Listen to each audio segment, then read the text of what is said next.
Hey, what's up guys, Rev here. So today we're going to look at another active censorship controversy. This time it involves the Skullgirls franchise. They have been under a lot of fire from their fans over some recent changes they have announced for their games. So here's the post that everyone is talking about. It says, as a part of a global Skullgirls content update, we have adjusted several art assets in their various games across all platforms. And you can read the full details and rationale behind these changes here. And before we look into those rationales, just see the number of quote retweets. Clearly, people are not happy about this. And it's not surprising because Skullgirls is a franchise that incorporates a heavy amount of fan service. It's something they have used to promote their fighting game. And now they're turning around and removing a great deal of fan service from their games. I mean, you even look at these were the first replies I saw when looking at the tweet. It's people saying that this is the straw that breaks the camel's back for them. This is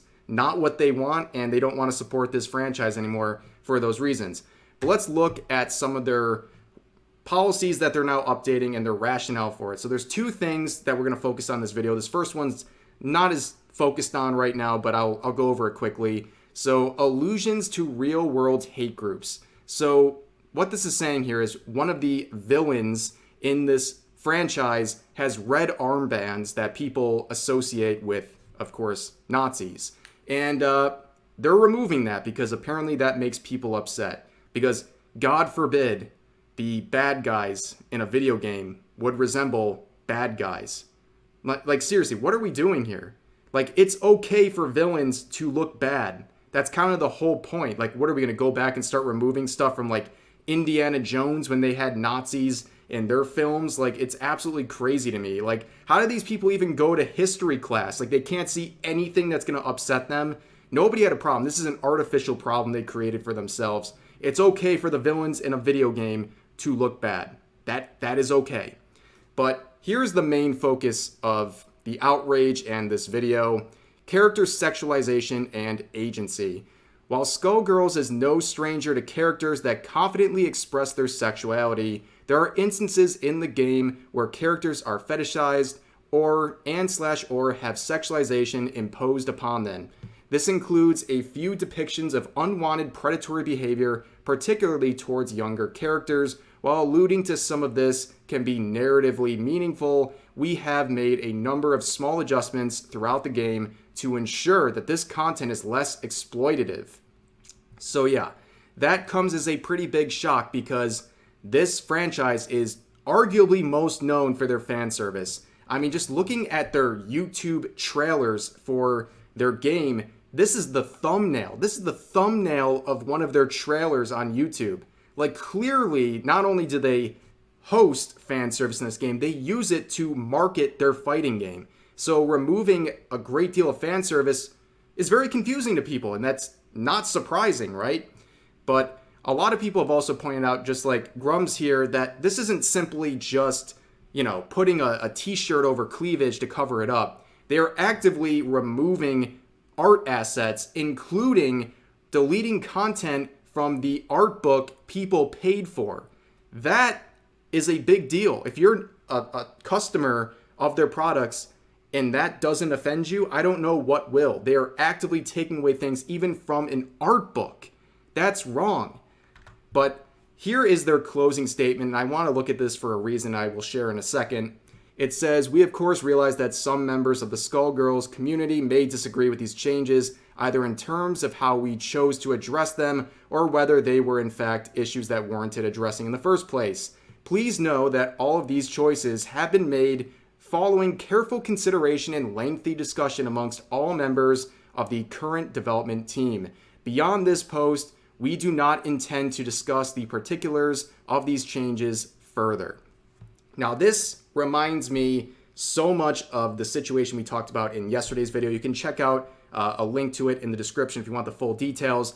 But the company Neko Nyan Soft has been under some controversy recently because one of their localizers has been actively providing bad translations, and it was also revealed that they were slandering some of their coworkers, their products they're working on, and customers of those products as well. And people have turned to this company and said, what are you going to do about this localizer that is upsetting your customers? And they basically said, we are not offended by what they are saying.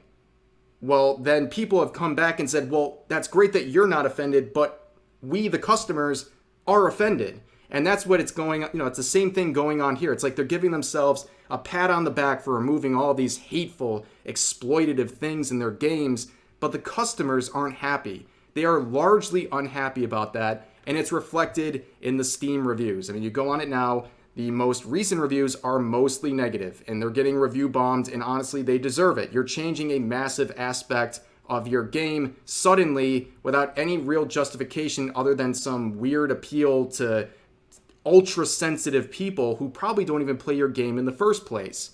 And right now, I mean, these are the most recent reviews. They're all negative. I mean, you can pause and zoom in if you want, but you get the point. They're all negative, right? And I point this out too because I doubt these reviews are going to be left up for very long.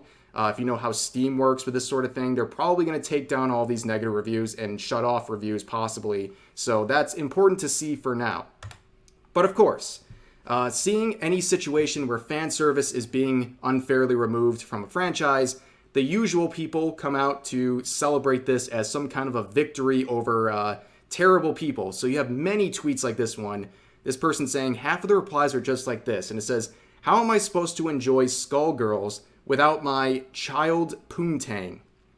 So yes, they're calling the franchise CP, which is very odd for me. It's definitely another cell phone. So you have people like this who have been actively playing the game for years and years, and now they're celebrating because they believe that they're removing CP from the game. So you're telling me you've been actively supporting this company for years with what you believe is CP contained within it? Yeah, I think you hurt yourself in confusion with that one. But even if you're just aware, like even if you didn't play this game over these years, if you thought it had CP and you were aware of that, how did you not do anything about it? You didn't report this, like, basically entire network of CP that you have been actively aware of. You didn't do anything to stop it. Like, that's also a very bad look for you. And keep in mind, this is the literal CP they're talking about. They think this is indistinguishable from a real-life child. They think those two things resemble one another. Yeah, schizos, but this is Twitter, so you kind of expect that. But there were some other disappointing developments in this controversy. Replying to a deleted tweet, responding to the main tweet, Zone said this: it's their game and they can change it however they like. Even if they removed every part of the game that was in any way connected to me, I wouldn't be upset. It was an honor to be a part of it in any way, and nothing can take away from that. And then this user replied, censorship is always wrong, every time.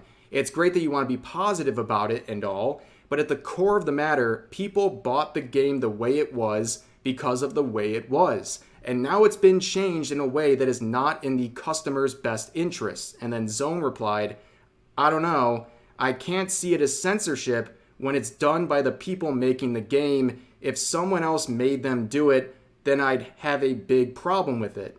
And honestly, seeing someone who's definitely like one of the faces of not safe for work content and seeing many of their peers get unfairly censored, it's disappointing to see these comments. I mean, this is censorship, plain and simple. And that's besides the fact that the original development team is virtually gone. So it really isn't the original creators who are making this change. It is a new team. And it is censorship. It is what it is. Fan service being taken away from the customers that paid for that fan service. And you know, like it or not, that's one of the large reasons why people supported this game.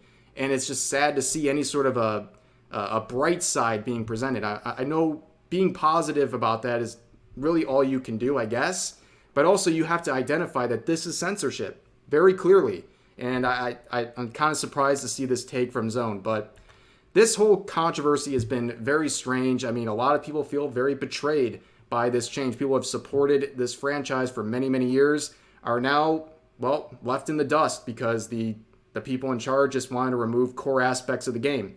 And Twitter's reaction to supporting the censorship, not surprising, but that's going to do it for this video. Please share all of your thoughts about today's topic in the comment section down below. Hope you guys enjoyed the video, and I'll see you next time.